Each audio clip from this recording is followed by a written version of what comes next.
자, 오늘 35장 이 요시야 왕의 6월절의 모양들을 보면서 하나님 앞에 나아가게 되기를, 여호와 앞에 나아가게 되기를 주의 이름으로 축복합니다. 35장 3절에 또 여호와 앞에 구별되어서 온 이스라엘을 가르치는 레위 사람들에게 이르되 거룩한 궤를 이스라엘 왕 다윗의 아들 솔로몬의 건축한 전 가운데 두고 다시는 너희 어깨에 매지 말고 마땅히 너희 하나님 여호와와 그 백성 이스라엘을 섬길 것이라. 자, 먼저 뭘 하느냐? 하나님의 전에 하나님의 궤를, 거룩한 궤를 놓는 장소를 정하고 그것을 다시는 옮기지 마라. 그러니까 하나님의 전에 여호와의 궤, 그 언약 궤를 놓는 장소는 여기니까 더 이상 앞으로는 절대 이것을 들고 가서는 안 된다, 움직여서는 안 된다, 아무도 매지 마라, 그런 명령을 내렸습니다. 이것은 뭘 얘기하느냐? 하나님과의 우리 안에 말씀을 따라 정리하는 것이 필요하다. 뭘 따라? 말씀을 따라 정리한다. 정리할 때 아무렇게나 막 정리하는 게 아니라는 거죠. 정리할 때 순서와 차선을 두고 정리를 하는 겁니다. 그래서 맨 처음 먼저 뭘 정리해야 되느냐? 하나님이 계셔야 되는 곳, 하나님의 위치, 하나님의 존연이 있는 곳, 하나님과의 언약의 궤가 있는 장소가 제일 우선적으로 먼저 지정되어지고, 그 장소가 바로 세워지고 나면 그 다음에 세워야 될 성소와 지성소가 구별되어지고, 성소의 둘, 떡상과 진설병과 촛대, 향단이 위치가 세워지고, 그 성소와 지성소가 완성되어지고 나면 밖에 제단들, 번제단들, 물두멍들, 그 놓을 장소들이 정해지는 것처럼 먼저 기준 대신 하나님의 임재, 하나님과의 언약의 궤가 있어야 될 장소를 먼저 정했다라는 거죠. 영적으로도 마찬가지입니다. 우리가 하나님과의 관계를 먼저 정리하는 것이 필요하다라는 거죠. 정리해서 치우라는 게 아니라 하나님을 바로 세우고 하나님을 하나님 되게 하고 하나님의 존연, 하나님의 존귀함을 먼저 드러내는 것이 우리 안에 세워져야 된다라는 겁니다. 다른 것들을 다 내려놓고 다른 것을 다 정리하고 맨 처음 세워야 될 게 뭐냐? 하나님의 존귀함, 하나님의 우리의 하나님 되심을 먼저 세워야 나머지 것들을 세울 수 있다라는 겁니다. 그래서 특별히 찬양도 하나님의 존귀함, 하나님의 높으심, 하나님의 전능하심을 위하여 우리가 어떻게 준비하고 어떻게 노래하고 무엇을 노래할지를 준비해야 된다. 기도도 마찬가지입니다. 아무리 가르쳐도요, 기도하라고 그러면 또 엉뚱한 기도를 하는. 예배를 위하여 기도하면 누구를 먼저 세워야 되는 겁니까?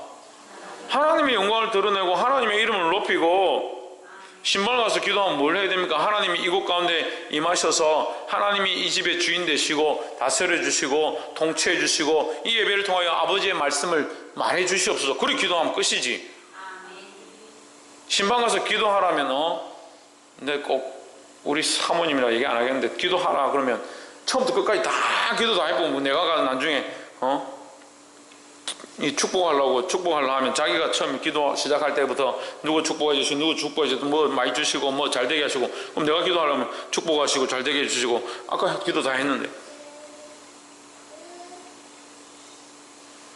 그 순서를 모르는 거야. 주일 기도도 지금 제가 계속 얘기하고 계속 가르치고 계속 제가 대표로 서서 기도할 때 하나님 영광 받으시고 오직 주의 이름만 높아지기 원합니다. 그 기도를 제가 먼저 하는 게 아니라 대표자가 먼저 기도하면 저는 오늘 말씀 통해서 하나님 가르쳐 주시고 인도해 주시고 그 기도하면 끝나는 거예요. 근데 내가 왜 계속 서서 대표 기도하면서 말씀 전하기 전에 하나님의 이름이 존귀함을 받기 원합니다. 그 기도를 왜 내가 하냐고요. 1년 내내 해도 그 기도를 안 해요.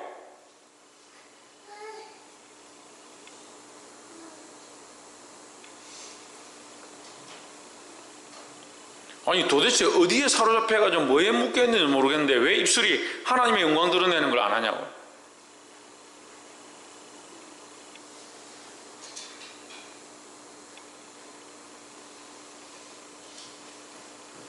찬양도 마찬가지예요. 지난주도 얘기했죠. 찬양은 하나님의 이름을 높이고 영광 돌리는데 초점이 맞춰진 찬양을 골라야 되고 그 찬양을 하나님 앞에 드리는 것을 우리가 우선해야 된다.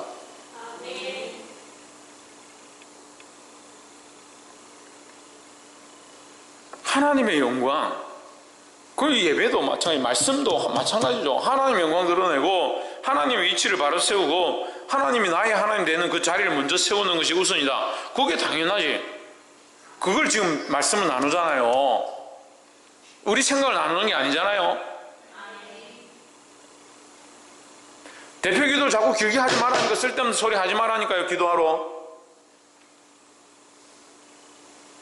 그나마 여러분들은 제가 이렇게 책망하고 뭐라 하면 잘 들어서 다행인데, 나중에 이제 장로들 서고 부목사들 서고 기도하러 서면 이제 참 머리 아프고,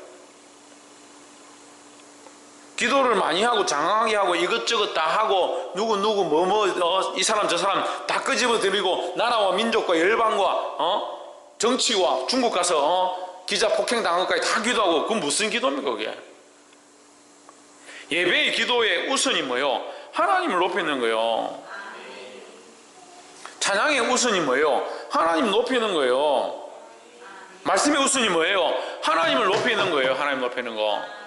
사실은 이 뒤에 거 필요 없다 하지 말라는 게 아니라 가장 중요한 거, 우선된 것만 해도 나머지는 하나님 알아서 하실 것이잖아요. 그죠? 너희는 먼저 뭘 구하라? 그의 나라와 그의 의를 구하라. 물론 식기도나 이런 것들은 이제 뭐 식사에 대하여 준비한 자들에 대하여 그 필요한 것들에 대하여 기도하고 또 축복해달라고 기도하고 이렇게 하고 그렇게 연결되지만, 처음 예배를 위한 열리는 기도를 시작했다. 예배를 위해서 먼저 기도해 주십시오. 이렇게 하면 예배 가운데 하나님의 영광을 구하는 기도를 해야지.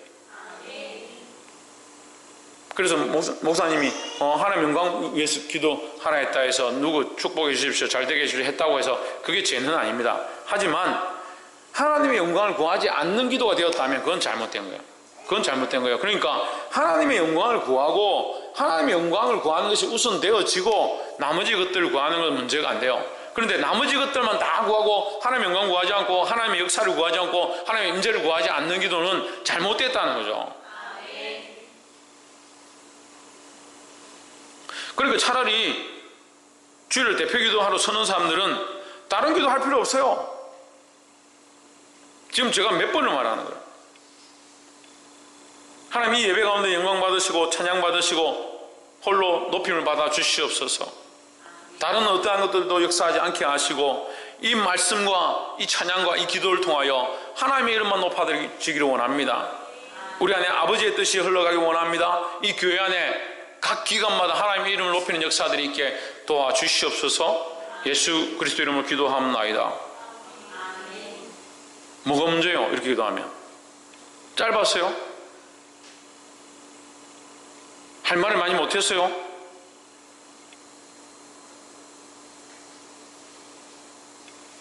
하도 그래요. 제가 두 줄만 딱 기도해라는 거예요.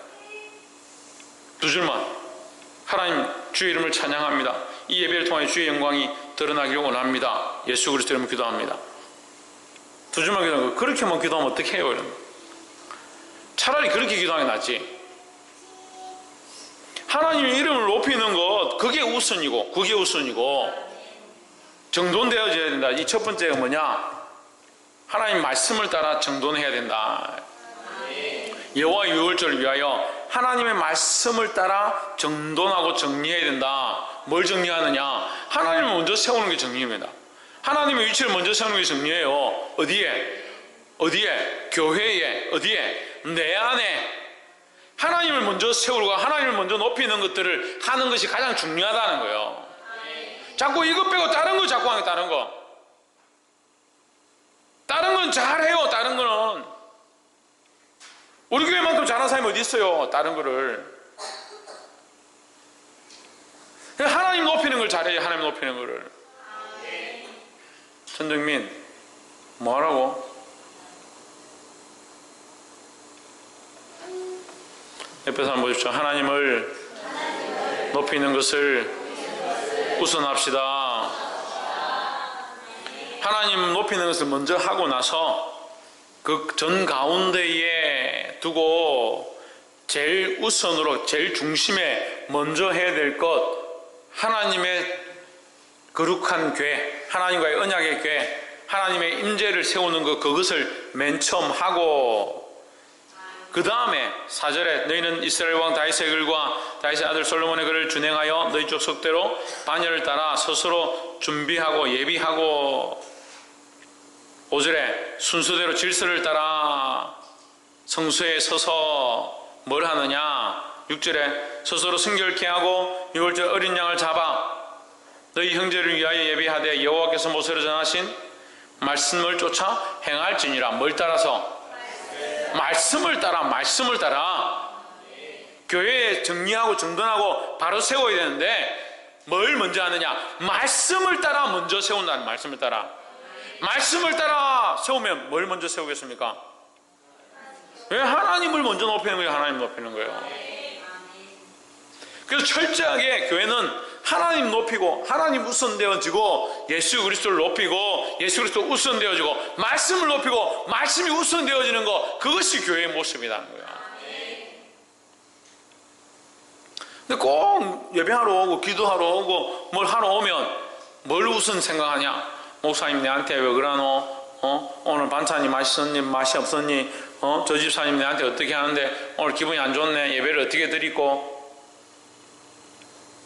그럼 하나님 우선이 어디 있어요?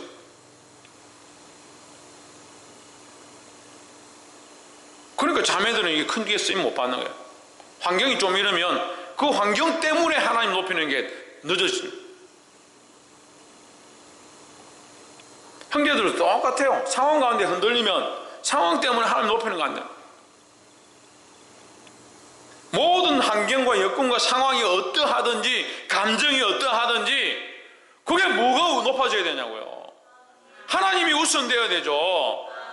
말씀을 따라 하나님 앞에 나올 때 여호와 유월절을 지킬 때 말씀을 따라 정리하고 정돈하라는 거예요. 말씀을 따라 정리하고 정돈하고 성결케 하고 회복케 하는데 뭘 먼저 한다? 하나님 높이는 것을 먼저 한다는 겁니다. 둘 중에 한 사람 지치겠죠. 예? 대표 기도하는 사람들이 계속 그렇게 기도하다가 계속 지치든지 제가 계속 잔소리해서 제가 지치든지 둘 중에 한 사람 지치겠죠. 죄를 짓고 범죄하고 악한 길로 가고 있다는 게 아니에요. 하지만 바로 하라는 게 바로 질서를 바로 세우라고요. 하나님 높이는 게 우선되어야 그게 똑바른 기도라고요. 그게 하나님 나라를 구하고 하나님 의를 구하는 것, 이게 안 되면요 그건 기도에 효력이 없는 거예요. 볼 수 있기를 소망합니다. 그래서 첫 번째, 말씀을 따라 뭐하라? 말씀을 따라 뭐하라? 정돈하라. 뭘 먼저 해야 된다? 하나님 높이는 거. 그 다음에는 백성들이 정결케 하는 거. 이 순서죠. 하나님 높이는 거, 백성들 정결케 하는 거. 이게 순서입니다. 10절 이와 같이 섬길 일이 구비함에 왕의 명을 쫓아 제사장들은 자기 처소에 서고 레위 사람들은 다 그 반열대로 서고 11절 유월절 양을 잡으니 제사장들은 저희 손에서 피를 받아 뿌리고 또 레위 사람들은 잡은 짐승의 가죽을 벗기고 12절 그 번제물을 옮겨 족속의 처소대로 모든 백성에게 나누어 모세책에 기록된 대로 여호와께 드리게 하고 소도 그와 같이 하고 13절 이에 규례대로 유월절의 양을 불에 굽고 그 나머지 성물은 속과 가마와 남비에 삶아 모든 백성에게 속히 분배하고. 할렐루야. 자, 하나님 앞에 준비했습니다. 말씀을 따라 정리했다고요. 정돈 딱 했다고요. 정돈해서 뭘 해야 됩니까? 예? 그리고 제사를 드려야죠. 제사를. 그 말씀을 따라 정리된 다음에 뭘 하느냐? 제사를 드리는 거예요. 그래서 우리는 무조건 제사 드리고 무조건 말씀 듣고 그렇게 하는 게 아니라 항상 준비해야 된다. 준비하고 그 다음에 뭘 하느냐? 제사를 드리는 것이다 하는 거죠. 근데 여기 나와 있는 이 제사의 모양은 뭘 얘기하냐면요, 죄를 씻는 행위들을 말하는 거예요. 죄를 씻는 행위들,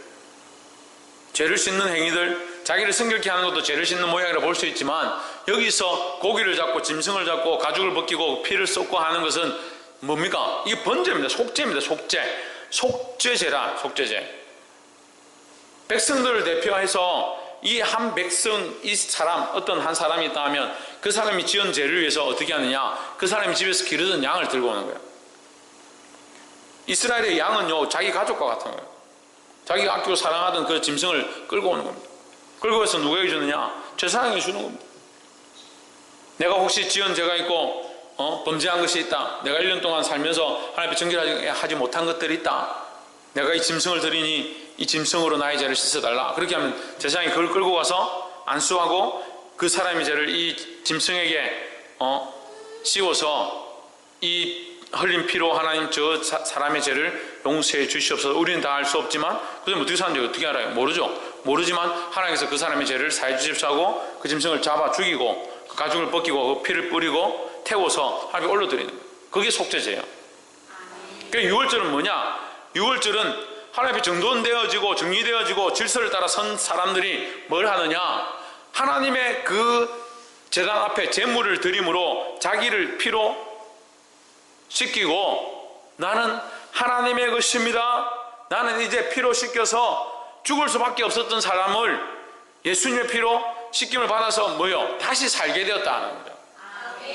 그 유월절 애굽에서 죽었어야 하는 우리가 하나님 은혜로 나와서 홍해를 건너고 가나안 땅을 지나서 지금 우리가 지금 싸우고 있는 팔레스티나 그 예루살렘, 우리가 싸우는 게 아니죠. 지금 세계 그 뭐 막 싸우고 난리 났대. 그 팔레스티나 그 예루살렘 그 땅을 얻으려고 들어오게 됐다는 거예요. 거기 들어오게 하신 그 은혜, 거기 들어와서 살아나게 하신 은혜, 애굽에서 죽을 수밖에 없었던 그들이 나와서 지금 살게 하신, 젖과 꿀이 흐르는 땅에 들어오게 하신 그 은혜를 감사하는 게 유월절이라는 거예요.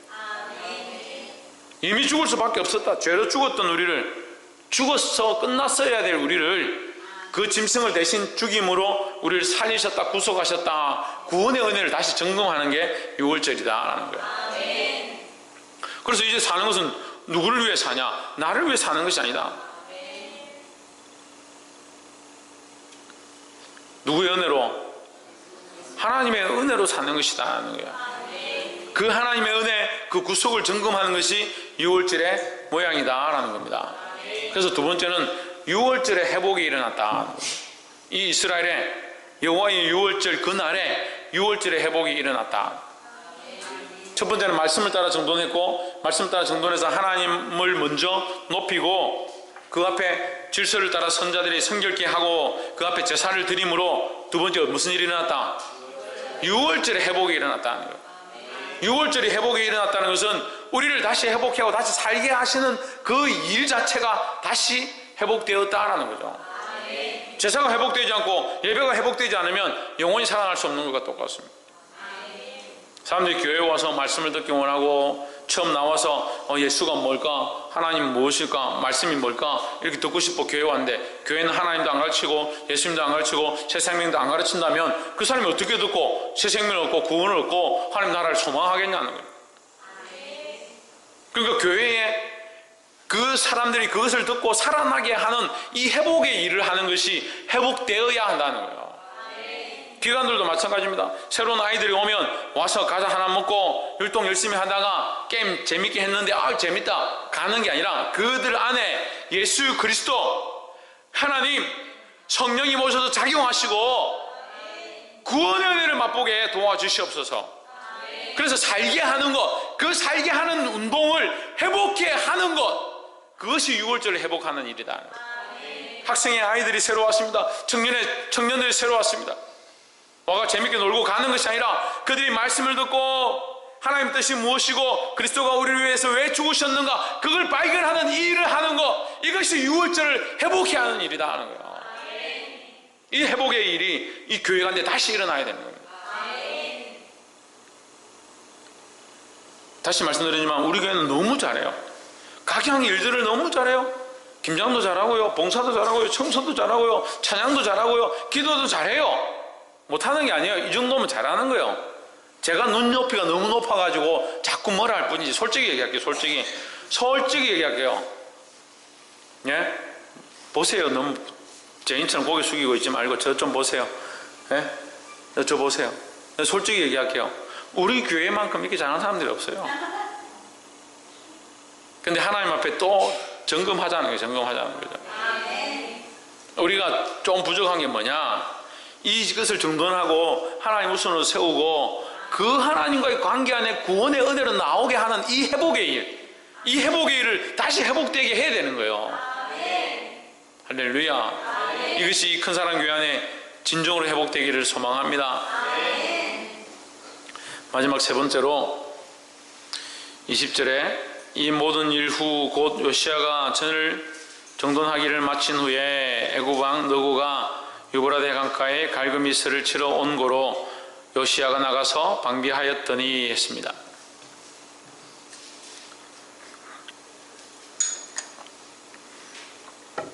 할렐루야.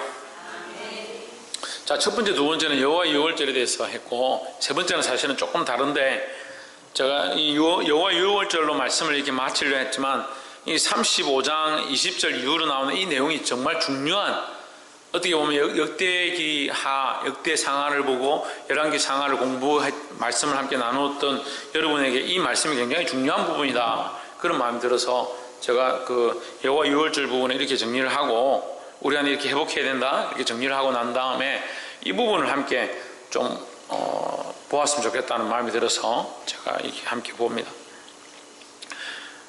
어떻게 보면 이 말씀의 흐름 속에서도 좀 생뚱맞은 부분이에요. 역대하 35장에 와서 요시야가 종교개혁을 일으키고 33장, 34장, 35장 그가 하나님 앞에 정직하고 진실함으로 통치하고 이 통치의 역사가 귀함으로 하나님께서 그를 축복하셨다, 이런 말씀들이 나오는데 35장 20절에서 갑자기 생뚱맞은 일이 벌어지는 거예요.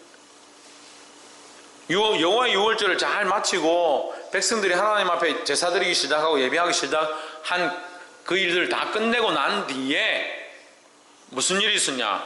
애굽 왕이 올라와서, 애굽 왕 느고가 올라와서 유브라데 강가에 갈그미스를 치러 왔다. 이거 앞뒤가 안 맞죠? 지금 질서를 따라 정리하고 찬양하는 자를 세우고 거기서 하나님을 높이고 뭐 이렇게 말씀이 가다가 갑자기 뭐 유브라데 강에 애굽 왕이 올라왔다, 이 얘기가 나는 거예요. 근데 성경은요, 그냥 기록되어 있는 것이 없다. 우리가 이 말씀을 통해서 하나님의 계획과 섭리를 보기를 소망합니다. 갈그미스는 이스라엘 땅도 아니에요. 그런데 지금 이 유다 왕이, 애굽 왕이 올라왔다는 소식을 듣고 그가 뭘 하느냐, 21절을 한번 보십시오. 누구가 요시야에게 사자를 보내어 이르되 유다 왕이여 내가 그대와 무슨 관계가 있느냐. 그 지금 요시야가 나가서 그 애굽 왕을 막으려고 하는 거예요. 애굽 왕을 막으려고 하니까 애굽 왕이 좋게 얘기하는 거죠. 나하고 지금 무슨 관계냐, 무슨 이유 때문에 내가 지금 내 앞에 있는 땅들을 점령하려고 하는데, 정복해 가려고 하는데 내가 전쟁하는 것을 네가 왜 막느냐, 이 얘기를 하는 거죠. 내가 오늘 그대를 치러 온 것이 아니요 나와 더불어 싸우는 족속을 치려는 것이라 하나님이 나에게 명령하사 속히 하라 하셨은즉 하나님 나와 함께 계시니 그대는 하나님을 거스르지 말라 그대를 멸하실까 하노라. 여러분, 우리가 여기서 이제 몇 가지 놀라운 일을 볼 수 있습니다. 하나는 이스라엘 역대에만 하나님이 계셨느냐, 그렇지 않다는 거죠. 그 애굽 땅에 애굽 왕 느고도 하나님의 이름을 드러내고 하나님께서 자기와 함께 하심에 대해서 말하고 있다. 하나님은 전 세계 가운데 충만하시다라는 거죠. 근데 하나님께서 나에게 이렇게 말씀하셔서 내가 이 일을 한다라고 하는데 누가 듣지 않느냐? 요시야가 듣지 않는 겁니다. 근데 요시야는 누구를 섬기고 있습니까? 하나님 섬기고 있잖아요. 그 요시야도 하나님 섬기고 애굽 왕 느고도 하나님 섬기는데, 느고가 하나님 나와 함께 하셔서 나에게 일을 하라고 했으니까 너는 막지 마라 이렇게 하는데 요시야가 시끄럽다 하고 가서 싸우는 거예요.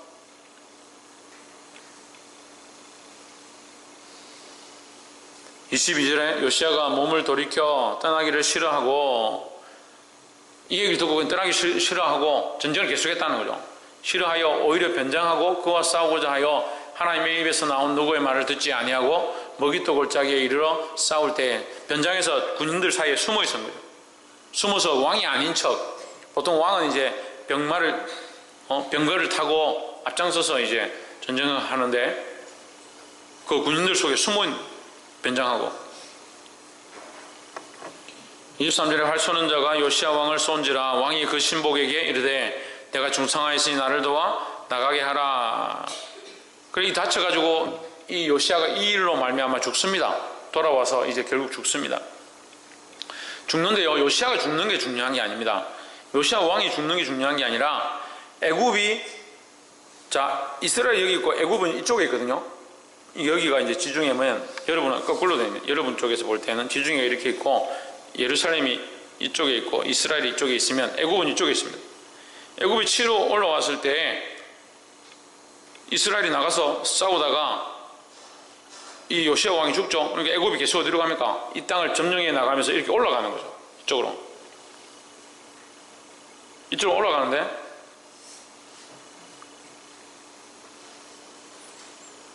계속 이렇게 올라가다 보니까 어디와 만나냐면 아수라고 만나요. 아수라고. 애굽이 아수라고 만나는 거죠.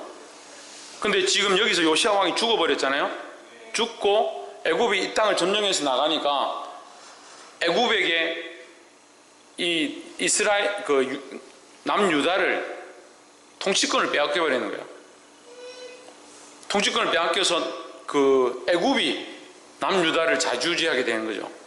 좌지우지하게 됐는데 통치권을 빼앗겨 버리니까 왕권이 상실되어 버려요. 나라가 이미 흔들리기 시작하는 거죠. 흔들리기 시작하는데 애굽이 이스라엘 입장에서 그렇고 유다 입장에서 그렇고 나라의 통치권이 흔들리고 그냥 나라가 흔들흔들하고 있는데 애굽은 그 상관없으니까 자기들은 계속 치고 나가는 거예요. 치고 나가는데 어디가 만났냐면 여기 아수르가 있는 겁니다. 아수르랑 만난 거죠. 아수르랑 만나니까 아수르가 야 너는 왜 여기 쳐들어오냐? 그렇게 하면서 다시 애굽을 공격하기 시작하는 거예요. 아수르가 애굽을 쳐서 공격하니까 애굽이 놀래가 도망을 치는 거예요. 도망을 치니까 아수르가 요만큼 왔잖아요. 오니까 뭐가 있어요? 유다가 있는 거죠. 유다의 정권이 이미 무너져 가는 거죠. 왕권이 무너져 가니까 아수르가 와서 어떻게 합니까? 이스라엘을 다스려 버리는 거예요. 다스리고 있는데 아수르가 다스릴 때쯤 바벨론이 더 커져 가지고 아수르를 무너뜨리고 그 나라를 통치하니까 결국 바벨론이 이스라엘을 침공해서 그 나라의 인재들을 끌고 가는 그런 일까지 이제 연결되는 거죠. 1차, 2차 침공까지. 이 얘기를 왜 하냐면 이건 역사의 흐름이죠. 역사의 흐름인데 이 속에 뭐가 있냐면 하나님의 섭리가 있는 거예요. 하나님이 너희 때는 내가 심판하지 않겠다. 요시야 왕 너 때는 네가 정직히 행하고 진실히 행하니까 하나님의 말씀을 따라 사니까 너희 때는 심판이 없다. 하지만 므낫세와 아하스 왕, 12대 13대 왕이었죠. 우리가 앞에서 봤는데 아하스와 므낫세 왕 때 뭘 하냐면 성전을 헐고요. 이 교회를 헐고, 우리는 말하면 교회를 헐고 재단을 헐고, 여기서 뭘 하냐면 자기 자식을 불에 태워서 구워서 죽이는, 이방 신에게 제사 드리는 그런 하나님 앞에 하나님 가정이 여기시는 짓들을 하거든요.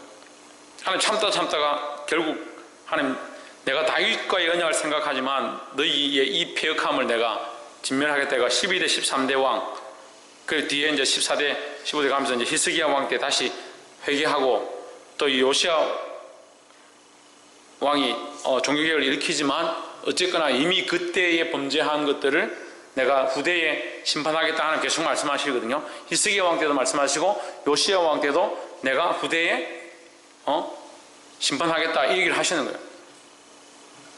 34장에서 얘기해요. 34장 26, 27, 28에서 말씀하십니다. 말씀하시는데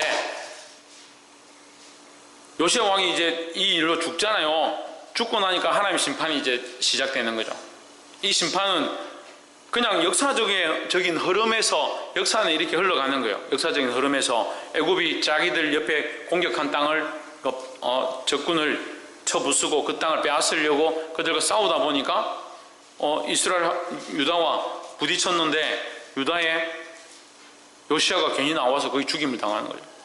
그렇게 하다 보니까 유다의 정권이 흔들리죠. 그들이 또 나갔는데 조금 더 진군하다 보니까 아수르가 내려와가지고 싸워서 애굽이 지면서 아수르가 이 남유다를 이스라엘을 통치하기 시작하는, 다음 왕이 시드기야 왕인데 시드기야 왕이 눈 아래 뽑히고 자식들이 그 앞에서 죽임을 당하는 그런 비참한 일들을 당하게 됩니다. 완전히 다 빼앗겨버려요. 얼마나 심각하게 빼앗겼는지. 근데 이스라엘이 한때는 하나님 앞에 말로 할 수 없는 영화와 부와 존귀가 극했다. 성경에 극했다는 말 잘 안 쓰는데 극했다. 얼마나 극하냐. 은이 돌멩이만큼 많았다. 은이 길거리에 다니는데 발에 차이는 게 은일 만큼, 그만큼 하나님께서 부귀와 영화를 축복하셨다. 하나님을 온전히 섬길 때요. 근데 반대로 그들이 하나님 배반해서 폐역한 길을 행할 때에 그들의 말로가 어떠하냐. 유대인들은요, 세상에서 제일 비참하게 사는 민족 중에 하나라 하면 유대인들 보면 맞아요. 우리나라도 어렵게 살았지만 유대인들은 홀로코스트로 해서 전 세계로 계속 흩어지는 거죠. 성경에 여기서도 지금 바벨론 시대 때, 아수르 시대 때 다 흩어져 버립니다. 예루살렘에 몇 명만 남았죠. 그냥 서민들만, 그 땅에 거민만 몇 명 살았다. 민족 자체가 다 흩어져, 전 세계로. 홀로코스트 때, 독일 때 전 세계로 다 흩어져 버리죠. 예루살렘, 지금 예루살렘 우리가 하지만 예루살렘이 이스라엘 땅이라고 말한 거 지금 트럼프가 이제 와서 얘기한 거지, 수백 년 동안 예루살렘은 주인이 없는 거예요. 그냥 팔레스타인 사람들이 그냥 와서 그냥 거주할 뿐이지 주인이 없는 땅이 되고, 나라가 세워진 것도, 이스라엘의 나라가 세워진 것도 최근에 와서 세워졌죠. 계속 그 하나님의 말씀에서 벗어나서 결국 누구를 죽입니까? 예수님을 십자가에 못 박아 죽이는 일까지 이 유대인들이 해버리는 거예요. 근데 우리도 얼마든지 그렇게 할 수 있어요. 얼마든지. 우리가 좋아하는 거, 우리가 사랑하는 거, 우리가 기뻐하는 거, 내가 원하는 것을 하다가 이 질서와 이 순수와 가장 중요한 존귀한 하나님을 높이는 것, 이것을 잊어버리면 우리도 이 여호와 유월절을 잃어버린 백성과 똑같다라는 거예요. 그래서 정신을 차려야 되는 거야. 하나님은 살아계셔서 우리가 알지 못하는 계획과 섭리를 따라 역사 가운데 일하고 계시는 거예요. 하나님이 이미 약속하셨던 그 심판은 보이지 않게 나타나고 있는 거예요. 이미 유대인들, 유대의 땅 가운데, 이스라엘 민족 가운데 하나님의 심판은 이미 시작되었다는 거예요. 근데 자기들이 모르는 거예요. 자기들이 그냥 계속 우상 섬기고 잘 먹고 잘 살고 그냥 있으니까 괜찮구나, 안연하구나, 편안하구나. 근데 전 세계로 다 흩어져 버려요. 물론 또 그 뒤에 또 섭리가 있어요. 더 깊은 섭리가 또 있어요. 그들이 결국 배반해서 흩어짐으로 말미암아 전 세계에 여호와의 복음이 전파되는 거예요. 그 지금 오늘도 제가 공부를 좀 하고 왔는데, 지금 그 우리가 김해 가야 봄에 우리가 많이 공부를 했죠. 지금 더 나아가가지고 지금 신라 때에 지금 석굴암에 있면 지금 완전 불교 화원이잖아요. 근데 거기서 지금 십자가가 나오고 금관 십자가가 나오고 뭐 그런 일들이 지금 막 있는 겁니다. 그래서 지금 뭐 아직 정확하지는 않지만 신라 시대에도 복음이 많았다. 경주에 복음이 많았다. 이제 그런 주장들이 나오는 거예요. 유대인들의 그 흩어짐이 한편으로는 뭐 이게 그들에게는 고통이지만 전 세계적으로 보면 복음이 전해지는 좋은 계기가 돼요. 하나님 뭐 하시냐? 하나님 일하시는 거죠. 우리가 이해할 수 없는 섭리와 계획들로 하나님 일하고 계신 거예요. 근데 우리가 알 수 있는 게 뭐예요? 우리가 할 수 있는 게 뭐예요? 하나님의 계획과 섭리와 그의 행하시는 이 기묘와 묘사가 되신 그 일을, 모사가 되신 그 일을 우리가 따라가고 이해하기는 어려워요. 우리가 할 수 있는 일이 뭐예요? 우리 안에 바른 질서를 세우고 하나님의 존귀를 드러내고 하나님의 말씀대로 살아가는 거, 이거 우리가 할 수 있잖아요. 이걸 놓치고 이걸 잃어버리면 다 잃어버린 것이다. 하나님과 여호와의 유월절 가운데 하나님 앞에 하나님의 은혜로 구원함을 얻었고 내가 생명을 얻은 것도 지금 살고 있는 것도 하나님의 은혜다, 이걸 잊어버리면 다 잃어버리는 거라는 거예요. 사랑하는 성도 여러분, 이 말씀을 깨닫고 우리 안에 무너져 있던 제단들을 다시 세우고 우리 안에 무너진 질서들을 바로 세우고 하나님을 높이는, 하나님의 이름을 부르는 저와 여러분 되기를 주의 이름으로 축복합니다. 기도하겠습니다.